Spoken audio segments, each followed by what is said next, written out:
Welcome to Easy Style with Sammy. I'm your host, Sammy Bedell-Mulhern. Each episode, I invite a friend, family member, colleague, or just someone I've met on this journey called life to come and share their personal style and approach to business, parenting, life, and everything in between. You'll hear motivational and inspirational stories that will help you refine and build your own personal style. Remember, style is easy when it comes from within. Hey everybody, welcome to another episode of Easy Style with Sammy. My guest today is Chelsea Callicott. Chelsea, thank you so much for being here today. You're welcome. Happy to join you. Thanks. I'm embarrassed to say this, but when I was getting my thoughts together for this episode, I can't remember how we met. I know that is kind of funny because I'm not sure either. But I just feel like you've always been when I think of Bend, you're just somebody who's been in my life there. And I'm I don't even know how I met, but I think that just speaks to who you are and just the master connector that you are. It's just so natural. And you just feel like you're somebody who's always been in my life. So I'm glad you don't remember. I don't feel so bad. No, I think it was a networking event is what I think, but we connected right away. And yeah. I know. Well, before we get into too much of your story, why don't you tell people a little bit about yourself? Sure. It's kind of a weird thing post-COVID, right? We're all kind of maybe a little different. I am a mom of twins that I had late in life, and that has made a lot of my career choices have been around wanting to make sure I had a family. I have a background in PR and marketing. I helped open art museums, which is kind of a unique niche. But after opening one of the big ones, I decided to take a little break. It was kind of a life-sucking and yet exhilarating experience at the same time. And so I took a break and became a personal and business coach and did that. And then when I moved to Bend, I continued doing PR and I feel like I always am rooting for people. I have this inner cheerleader that is it cheers more for other people. It's learning how to cheer for myself late in life. But I just feel like that's part of my connection is I really want the best for people. I had a role as the director and helped open a co-working space where I met so many people right before COVID, run political campaign, love to be engaged in things that help forward our freedoms and our women's rights in particular, and the rights of those who are often forgotten matter a lot to me. Well, yeah. and this is... Go ahead. Oh, I was just gonna say, this is the thing that whenever I think of Chelsea, I think of master connector, but I feel like you take it to a next level because you're, we all have those people that are hey, you should know this person, you should know this person. But I feel like you really make thoughtful connections. It's not just, hey, this is someone you should know. It's here's why you should know this person. And here's why you are connected. Is this a skill set you've always had? Have you always just loved having conversations with people and then just been able to just, it's almost like putting puzzle pieces together because you know so many people. Well, it's kind of funny because I feel like my husband's kind of taken over that role just because during COVID, I kind of was back east helping my mom who transitioned this year in 22. And so I kind of have gotten out of the habit, but I do love bringing people together so much. And I think I just love people. My early aspirations, if you'd asked me what I wanted to do, I wanted to do what Oprah does. I wanted to talk to people about their lives and what matters to them. And I just watched something today on Instagram, a woman going up with these cards to kind of strangers in New York City in one of the parks and asking them a very deep personal question and having them respond. And it was yes, I want to get to the heart of people, I think and I think people feel that. I hope they feel that. Yeah. Oh, definitely. Well, and do you think that is what kind of led you into the PR space? Because that PR is all about connections. It's all about really, especially for PR of my era. So I wouldn't, I've got some years on me and I wouldn't feel necessarily confident doing PR at this moment. I do think it's still always about relationship, but so much of social media marketing it's a lot about algorithms and things that you know about. And your generation is, I think, far better at that. So back in my day, and I kept my maiden name for 5 years after I was married because I had relationships with reporters all over. Yeah. And knowing the right reporter for a story became kind of a thing that I loved. Like, oh, I've got this great thing and this person would be great for it. It would really speak to them. So that's an example of how I've used it in my work. Yeah. So, like, because one of the things that I love is like you just have conversations with people. So it kind of translates into different stories and it translates into different connections. And I am a big fan of like, you never know when you enter a conversation what that's going to turn into if you go in with an open mind. So, like, is that a muscle you've had to practice that now just becomes second nature? Like, how can we be better at having conversations with people, even if it's somebody in the coffee shop, to like just build those relationships and have conversation and have connection? Right. I think at the height of when I was doing this, I'm just a little rusty from COVID. I mean, it's different, unfortunately, but we need to bring it back because we all are starved. I feel like that is a common thing that we may now be out and about, but we still miss kind of knowing people more deeply. So it's a good question. I'm not sure how to work that muscle except just to be brave and to know that they're probably just as scared about connecting or just as whatever tapes you have in your head, other people have as well. I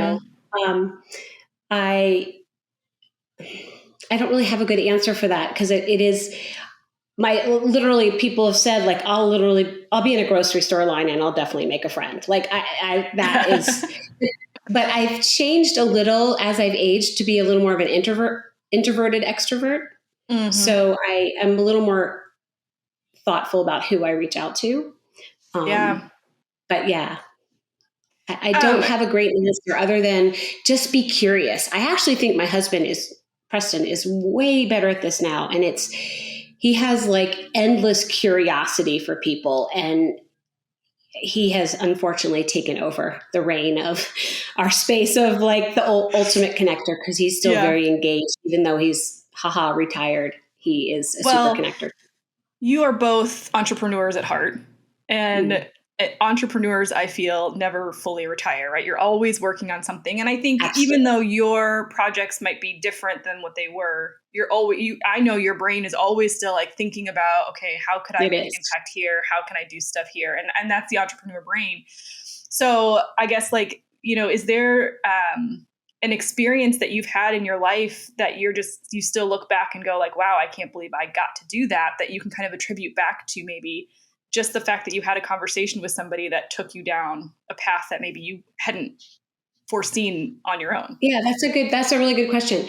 So, I've done some big things that are like career professionally exciting, but I actually think some of the things that were just me following my heart were like, when I lived in New Haven, Connecticut, I worked for a number of cities. I was kind of an urban studies major and worked in different cities. And I met the former mayor of New Haven. New Haven was a city at the time in the 80s, dating myself, that's right, that had a lot of problems. And it still does, probably, different kinds of problems. And I met the former mayor, and he was creating a program called Youth at Risk. And it was to really identify and support those kids who had all the checks against them. And I loved partnering with him, and I was able to get a New York Times story about the program with him. And my interest in kids kind of continued on throughout my life. And it took me till I was in my 40s to have my own. So I was always engaged with other ones. And I was engaged with kids at Glide Memorial in San Francisco and ran a children's art program there for a while. But I want to fast forward to the future, to what I'm working on right now. Is I'm on a board member for an organization called Friends of the Children. It's a national organization, but there's a Central Oregon chapter. And again, it's the same thing. They identify kids with the most challenges at age 5 and then give them a mentor who's called a friend for 12 years. If you can just imagine kind of the depth of transformation that's possible. So I'd say like even though I've had personal career successes, I think the kind of arc of my life is more about transformation, personal and other, and how we can make our world a safer, saner, more supportive place. I think that's fantastic. Yeah. Those are the things that speak to me. Okay, so talking about kids, so you have twins who are in their 20s in college. Yes, it's crazy. They're like, one is graduating this spring, and he's a filmmaker, and I'm so like rooting for him. He loves documentaries, and I'm like, you were born an old soul, and you helping tell these stories, like you're doing what I always wanted to do. And like, I just am so excited about that. And I don't want him to settle. He doesn't want to do Hollywood, and I don't want him to settle. Like, our feeling is like, take time. And what you are so good at, and what Preston is so good at, is like, and what will support him in his career is that skill of how do I network, how do I listen, how do I have conversation, how do I see and just build true relationships? Because I think that's something that a lot of people, when they're networking, aren't being authentic, and then you can smell that a mile away. So how are you teaching those skills to him so that he can kind of have everything he wants, even though it might take him a little bit longer to get there, maybe not? Right. Well, we have a little thing going on right now. It's really funny because he came home and did some filming while he was home over break, because he had to learn process. Because in a documentary, process is everything. And you have to make sure that if it's a really good conversation, you've got all the angles you want of that, but you don't know in advance if it's going to be a good bit. So he came and practiced with some friends, and I'm a little bit on top of him to do the proper thank you, because he went and then flew back to Savannah and filmed a doc right after he did these two experiences, but he hasn't yet thanked those people. And I'm like, this is so important. It can't just be a text. It needs to be, ideally be a letter, but an email is fine. You need to acknowledge the people who help and let them know like how meaningful it was for you to have that experience, because then your future work got that much better, because it did. Like that, his practice got him so much better. But also Dakota happens to actually teach us a lot, because he's kind of an old soul, and he has this manner that's like water, and people just really enjoy being around him. So like, I really don't worry about his, like, everybody wants a piece of him and wants him to work on their films. And I think that will continue for life. And I think it's because he's really a kind human. Like, that's him. But that's a testament to you and Preston, because I have gone through this whole journey in my own personal life, thinking about like where I've come from and my skill set and what comes naturally to me. And it wasn't until I got into the entrepreneurial space that things kind of started reflecting back at me, that I was like, oh, this isn't a skill set that everybody has. Like, because I grew up with a dad who's very successful in business, and I was just around it, like soaking it in as a kid. So I think that, yes, there is some parts that are just inherently who he is, but I think it's also like the things that we teach our kids that we don't realize we're teaching them just by the way we model our own behavior. So I think that is still a strong testament to the two of you. Oh, thank you. And Jenna, our daughter, I think she'll hopefully be her own boss, just like her dad. She's a lot like her dad in so many ways. I think she has to build her, her legs to get there. But when she just recently applied for a job as a tour guide, and Preston and I were going to have this talk with her over break, and we never did. And it's like it seeped in without us even having the conversation. It's like you kind of hold an intention for people. And I think sometimes they rise to meet it. And like, you're going to be a tour guide. That's perfect. Like, you have so much personality, and that's a great thing for event planning, for you to have that skill. It didn't work out because she would have had to drive a 14-passenger bus. And she was like, that's not me. No. She's like 5 foot, and she'd be like, no, I don't see that happening. And she didn't. But I just love that she stretched herself. Yeah. Like, that's what my husband does amazingly well. I actually get mad. I call him Mr. Fabulous, but that's not very nice. But he has the confidence of about 3 people. Yeah. And I think if you can do anything to build your own sense of who you are, then you put other people at ease. And then in those conversations, when you're meeting people, the focus will be more on them, and they will get to show themselves. So when people feel comfortable with you, they want to be around you. So the best thing you can do is take care of yourself and get your own stuff out of the way so that you can then be present to people, because people know when you are. Yeah, So, 100%. and then following up after you meet them, of course. It can be any way Yeah. you do it. Yeah. I think that is the missing piece in most conversations, or like you do all the work to get out there and get to know somebody, but then if you don't, the simple act of following up is the difference between how they're going to continue to connect you to other people or not. Because not a lot of people do it, and just makes you stand apart. So I love that you said that. Okay, so now that you've been empty nesters for a while, your kids are on the West Coast, Preston sold his company. Yeah. East Coast, sorry, you're on the West Coast. East Coast. Okay. Preston sold his company. You guys are both quote unquote retired. Like, what is it fun now to be in the space of being able to kind of dream again and just follow your passion, or is it terrifying and scary? No, that's such a good question. I miss being part, and that's part of why I'm so excited. It took me a long time. It was quite a process to join this board, but I'm really happy because I love collaboration is the thing that's been missing for 3 years. So I collaborated with my mom. I helped her for a year and a half. It was, with all the caregivers and the nurses, and it was like this little magic bubble. And and when it ended, I've been a little lost. And so, but I also didn't want to just jump into anything because I think grief is underexperienced, and then you carry it. So if you can experience it and allow yourself to be in the place you are, you can move through it. Anyway, so being part of this team of this board is really exciting to me. Preston has tons of things. He's probably busier than he was when he worked, so I'm not worried about him. I have personal projects. Most of them relate to writing. So I'm actually doing more saying no right now to other opportunities and really just going to try to focus on one. I do have ideas. I have people coming to me all the time, and I'm like, how about this? We'll do a strategy session, but I'm not going to help implement. Yep. So I can collaborate, but I don't have to follow. I'm not going to be that person who's going to talk to you every week. That's not where I'm at.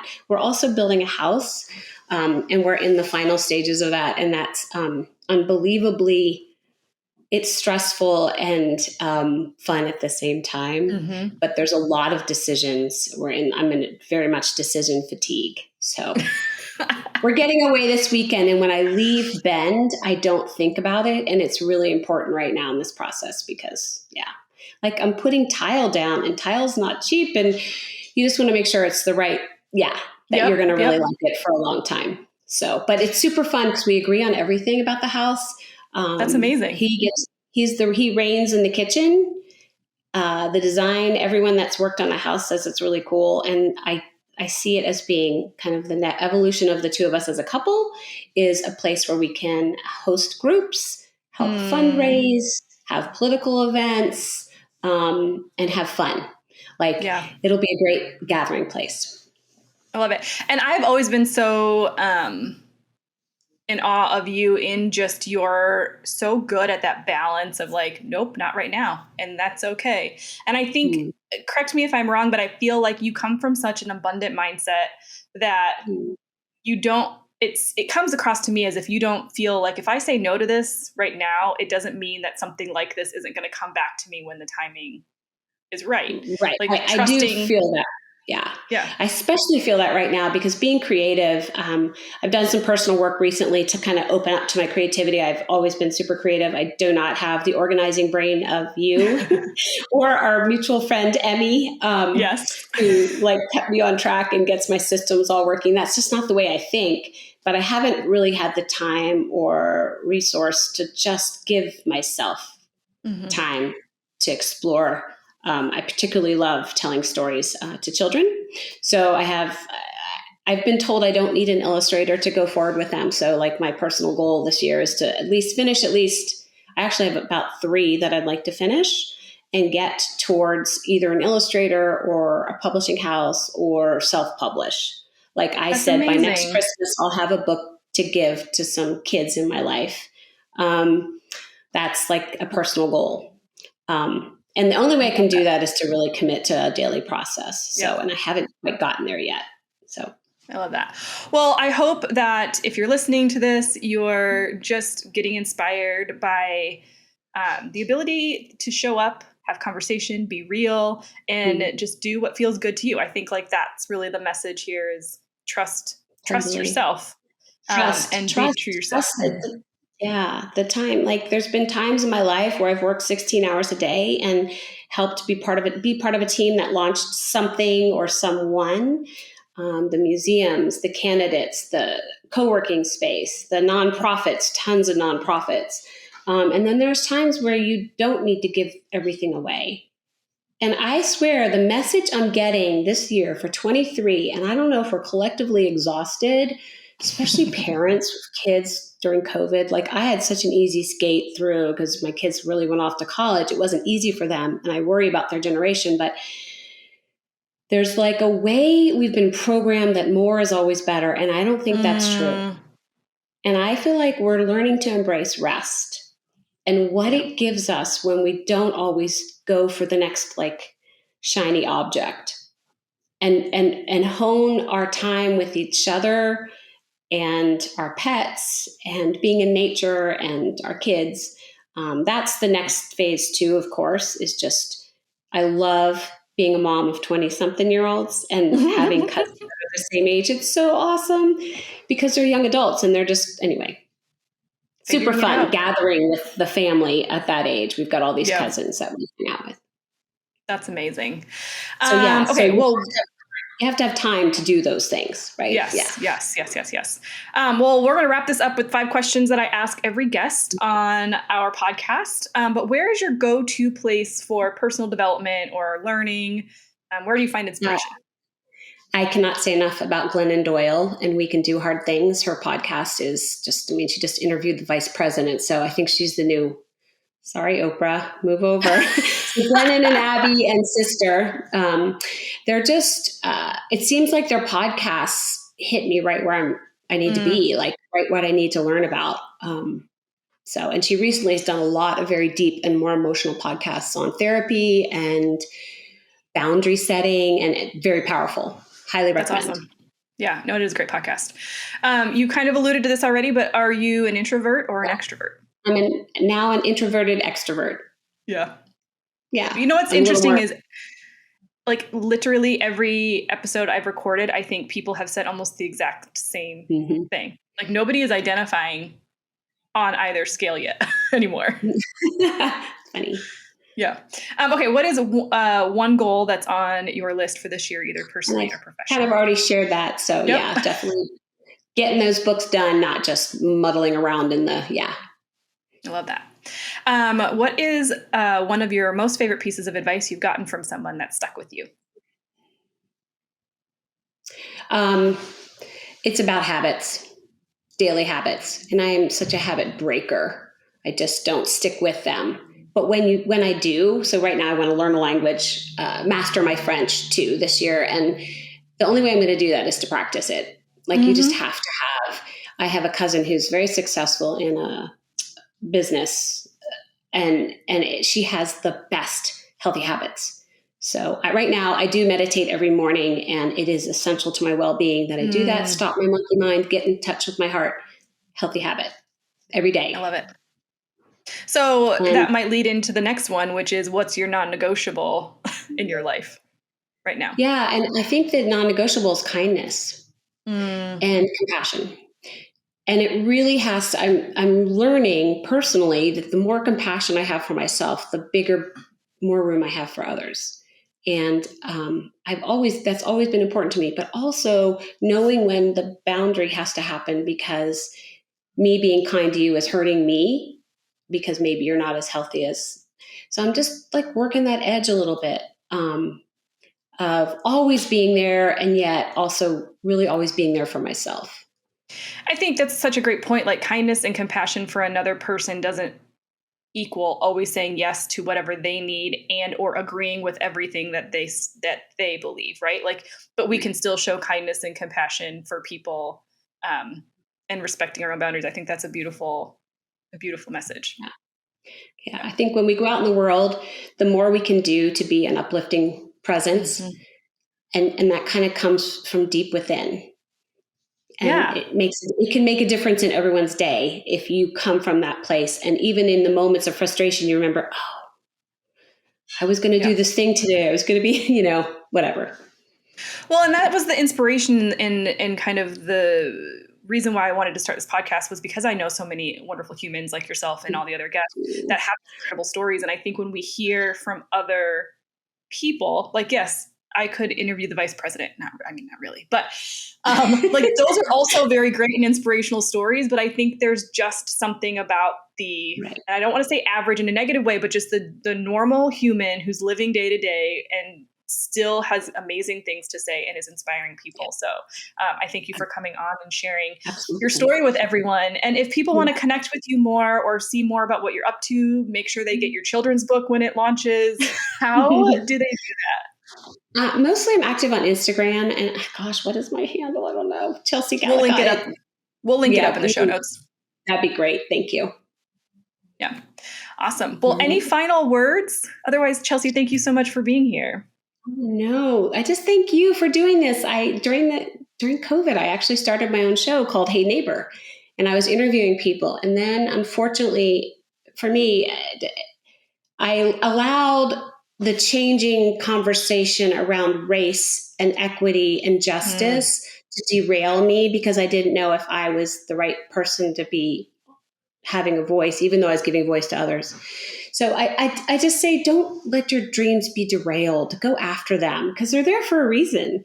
Yeah. So I'm so inspired by the way you keep like getting bigger in what you do in the world, Sammy. And I love the person you are, and you have so many healthy habits. That's how you've gotten to be able to do what you do today. So it's an honor to hang out with you. Thanks.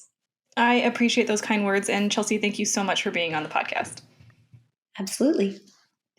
Isn't Chelsea just incredible? She always just makes me feel joy and peace and has such incredible things to share with us. So I hope that you enjoyed this episode. And here's my challenge to you. We talked about follow-up. We talked about building relationships and authenticity. So reach out to 5 people this week that you have either been wanting to connect with, have thought about connecting with, have had a great connection with in the past, but maybe just have lost track of each other.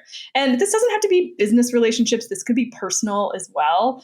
But 5 people that you haven't chatted with in a while, just reach out to them and say, hey, check in and see how they're doing and see where that conversation takes you. Just check in, let them know what you're doing, ask about what they're up to, and go from there. Will you take that challenge with me? I hope so. So if you want to grab the show notes for this episode with all of the information and links to the resources that Chelsea mentioned, you can grab those at easystylewithsammy.com/8. And that's SAMI. I thank you so much for listening to these episodes. So make sure you subscribe wherever you listen. New episodes are coming out every Thursday. We also have episodes on our YouTube channel, so you can grab that link as well in the show notes or just watch the video there. However you want to consume this podcast, we are here for you. But we'd really appreciate it if you would also leave us a review, just so that the algorithms can pick us up and show us and put us in front of more amazing people.